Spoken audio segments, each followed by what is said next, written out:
Hey, listen. So, a couple of weeks ago, I attempted to share something about therapy, but I was interrupted by a squirrel that decided to crawl up my car and tuck something under my hood. And I was really distracted. And I never came back to share what it was that I wanted to share with you all. So, here I am. Now, listen, I was sharing that I went to therapy and I was saying that preferences are important. And as a believer and follower of Christ, my preferences are first and foremost someone that is a believer. I really prefer an older man or older woman, older than 50. I'm 42, so someone that's basically in their 60s is what I prefer, because I want somebody that's seasoned. And it's so important that we stick with our preferences because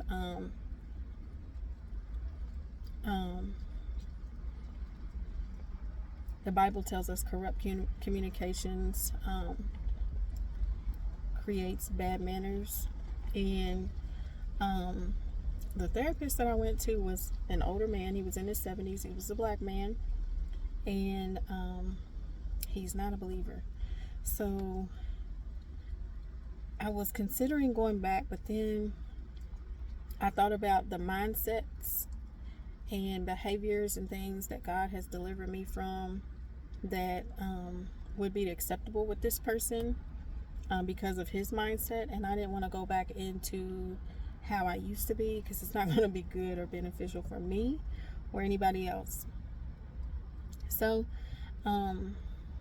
I decided not to go back. But the straw that broke the camel's back was I had some questions about something, and he suggested that I go to this website that was mindfulness something. And immediately, so because I'm familiar with the buzzwords of New Age stuff, I knew that had to do with meditation. But instead of coming off arrogantly, I asked him, what does that mean? What is that? And he said, it's meditation. He said, it's just like prayer. And I was like, And he played like a 2-minute video, and the whole time I'm like, I don't even want to watch this. I don't really care. You can play a 10-minute video. I'm still not going to be okay with this or in agreement with this type of technique or whatever it was for. I can't remember what it was that I asked him, or asked for him to suggest that. So anyway, after that was over, again he said kind of like, in a way that I should accept it. It's like prayer. And I'm thinking to myself, nah bruh, it's not like prayer, because God answers prayers. Nobody's answering mindfulness and meditation. Well, not nobody, ungodly entities are. And I'm not opening myself up for that type of stuff. So needless to say, I'm not going back. Haven't been back. So I had to get another list of providers for therapy. And the reason, like I said, I wanted somebody older and that is black and is a Christian is, first of all, I want someone that's, as I stated, seasoned, and someone that is a believer, because I want someone that gives me a biblical perspective when it comes to treatment, coping mechanisms and techniques and whatever. And I don't want to be, because the enemy is very subtle, and I don't want anything to be creeping in by way of trying to get healed and then end up all messed up. So God uses people in many different ways, and I believe that there are therapists out there that want to help others. And and I believe, of course, I know that at the end of the day, and before therapist was even a thing or was ever anything at all, Jesus went and healed people by their faith. I also believe that because we do have therapists, I believe that Jesus and therapy are beneficial for us. especially those of us that have dealt with some things, whether it's from childhood or, some things that have affected us, like in a relationship wise, have left some scars.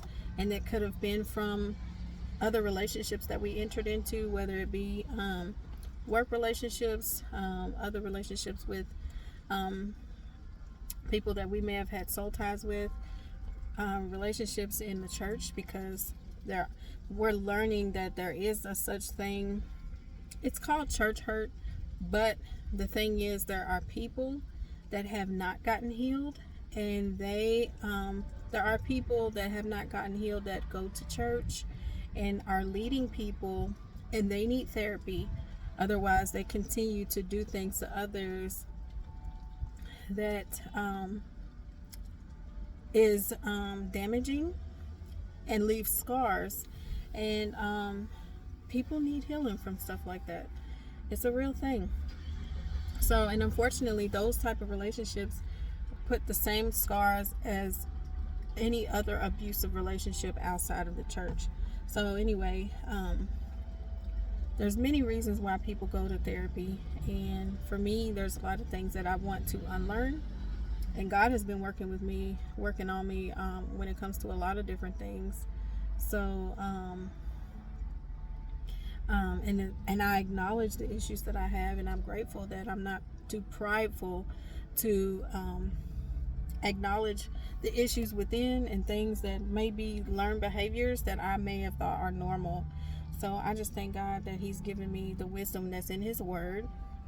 And even those bad experiences that I've been in, that has actually helped me, because it's opened my eyes to things and helps me to no longer be deceived.